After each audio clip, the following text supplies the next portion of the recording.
जैसे बड़े से बड़े ताले खोलने के लिए एक चाबी की आवश्यकता होती है, उसी तरह से अंग्रेजी के सेंटेंसेस को बनाने के लिए हमें उसके स्ट्रक्चर्स को जानने की जरूरत होती है। आज के क्लास में हम बात करेंगे uses of is am are.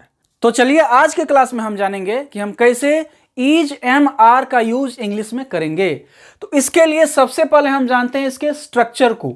Is am are के फर्स्ट यूज को हम देखते हैं।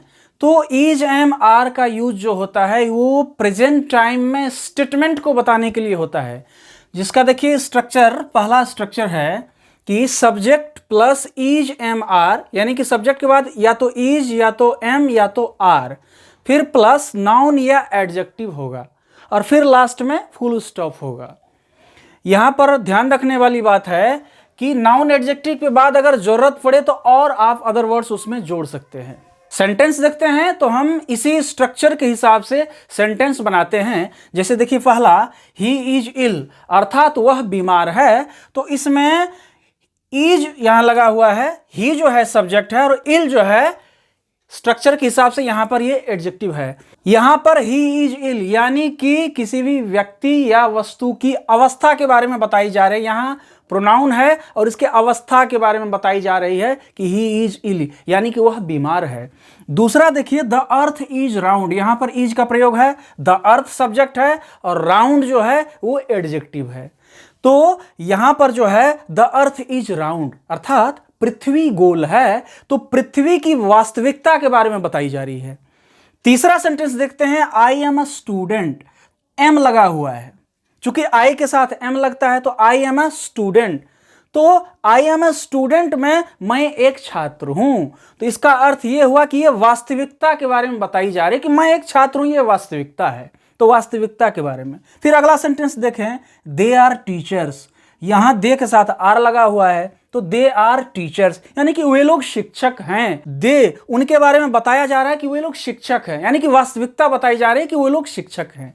और सबसे लास्ट सेंटेंस देखें, द नाइफ इज शार्प, तो यहां इज है, द नाइफ सब्जेक्ट है तो इसके साथ में इज लगेगा। द नाइफ इज शार्प अर्थात चाकू जो है वह धारदार है। तो यहां पर नाइफ के गुण के बारे में बताई जा रही है, उसका गुण क्या है, उसका क्वालिटी क्या है कि वो धारदार है, तो यहां पर इज लगा हुआ है। इसी तरह से हम इस स्ट्रक्चर के माध्यम से किसी भी स्टेटमेंट में प्रेजेंट टाइम में इज एम आर का यूज करते हैं, जिसके अंतर्गत किसी भी व्यक्ति या वस्तु की वास्तविकता के बारे में बताई जाती है, उसकी अवस्था के बारे में बताई जाती है या उसके गुणों के बारे में बताई जाती है।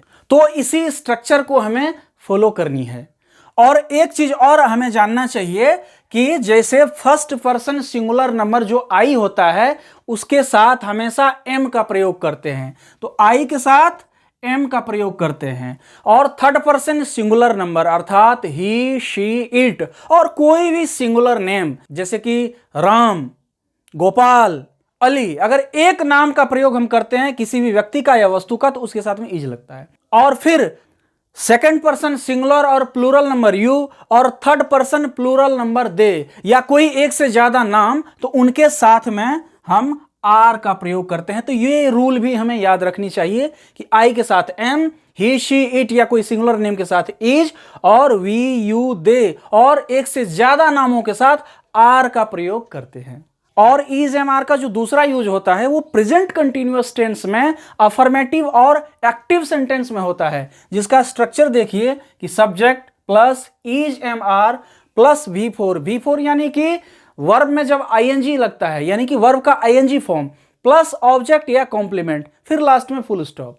तो ये स्ट्रक्चर है। तो इस हिसाब से टॉम इज प्लेइंग क्रिकेट अर्थात टॉम जो है वो क्रिकेट खेल रहा है, तो यहां इज लगा हुआ है।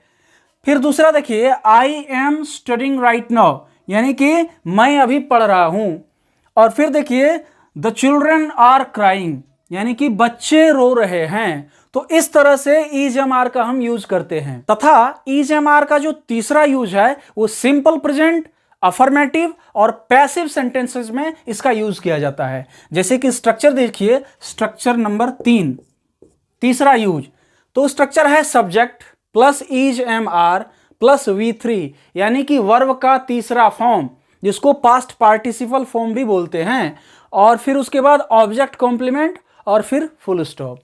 देखिए यहाँ you are allowed to go there, तो यहाँ यू सब्जेक्ट है, उसके बाद आर लगा हुआ है और अलाउड यहाँ V3 है और फिर इसके बाद कॉम्प्लीमेंट है। You are allowed to go there, आपको वहां जाने की अनुमति है।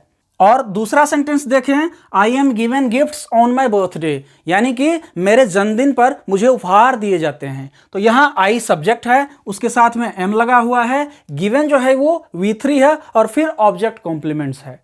और सबसे लास्ट में देखें कि Jay is motivated to lead his group, यानी कि जय को उसके ग्रुप को लीड करने के लिए मोटिवेट किया जाता है। तो यहाँ जय के साथ इज लगा हुआ है और ये मोटिवेटेड V3 है, जय जो है इसमें सब्जेक्ट है। तो इस स्ट्रक्चर के हिसाब से हम इस तरह का सेंटेंसेस बनाते हैं।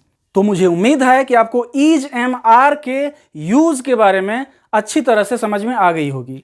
अगर इज एम आर से संबंधित कोई भी चीज आपको पूछनी हो तो आप मेरे कमेंट बॉक्स में जाएं और जरूर पूछें। आज के लिए इतना ही। Good bye.